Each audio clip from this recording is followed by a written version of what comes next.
การให้ความช่วยเหลือทางมนุษยธรรมเข้าไปยังกาซาในช่วงเวลานี้ถือว่าเป็นวิกฤตอย่างที่สุดนะคะขาดแคลนทุกอย่างในเรื่องของอุปกรณ์การรักษาพยาบาลอาหารน้ำไฟล้วนแล้วแต่ถูกตัดนะคะดิฉันสอบถามจากโฆษกกาชาดระหว่างประเทศ ICRC และขอให้เล่าถึงสถานการณ์ที่เกิดขึ้นในกาซาค่ะThe human misery we've seen unfolding in Gaza and Israel in the last days and weeks is horrendous.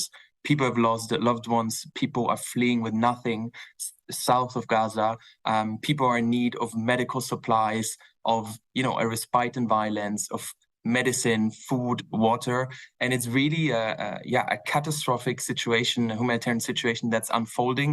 And this is not the first time this is happening. And the ICRC, International Committee of the Red Cross, has been in Gaza for decades, and it's another round of escalation and violence that for people they're losing everything, they're being killed, they're being injured, and it's really a dire situation. And that's why it's so important that humanitarian aid, but also additional staff from the ICRC is reaching Gaza and is able to help there.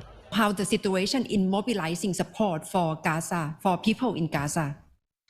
So we have over 100 people in Gaza right now, and as we speak, we're actually mobilizing additional support. So we have over 60 tons of aid that are on their way to Gaza, and this includes medical supplies. You've seen the horrible images of hospitals that have been destroyed. So people are in dire need of medical supplies, but also we've mobilized a mobile surgical team that has already been in Gaza in previous escalations, but it's now on their way to help people and to help a healthcare system really and doctors and nurses that are struggling to cope with the influx of wounded and that are desperately needing help. So that's what we're doing right now. But of course, this is only a drop in the ocean of the massive humanitarian needs that we're seeing in Gaza right now. So hopefully more aid and more staff can enter and can be able to help, but this is something that we hope is going to happen in the next days and weeks. As far as we know, Egypt has opened the checkpoint at Rafah. Will it help in terms of humanitarian situation? So we welcome, obviously, any agreement by parties that are involved in the negotiations where we are able to deliver aid.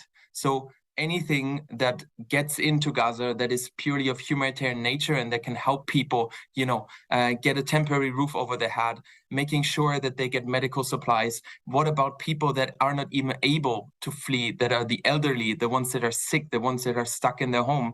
Those people also need caring. So any agreement that is enabling humanitarian aid to enter into Gaza, we welcome this, but of course, it's what I said before, it's only a drop in the ocean and much more needs to be done.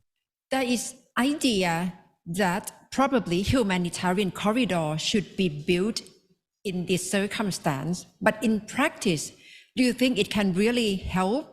So humanitarian corridors are, and we call them safe passage, they're one element where people can get to safety if the fighting is extremely severe, if people are trapped on or beyond the front line. So this is something where we can help, where we can assist, but that doesn't mean that the laws of war and the Geneva Convention don't apply outside of these humanitarian corridors. What is important that people, regardless of a humanitarian corridor or not, have the right to receive humanitarian assistance. They have the right, or they must not be targeted as civilians. And so it's really important to understand that, yes, sometimes safe passages, humanitarian corridors can help bring people to safety, but it's not a magic wand that can just solve all problems. What is important is that international humanitarian law, the laws of war, apply everywhere in conflict zone. And that means healthcare facilities must not be targeted, civilians must not be targeted, and humanitarian aid must be allowed.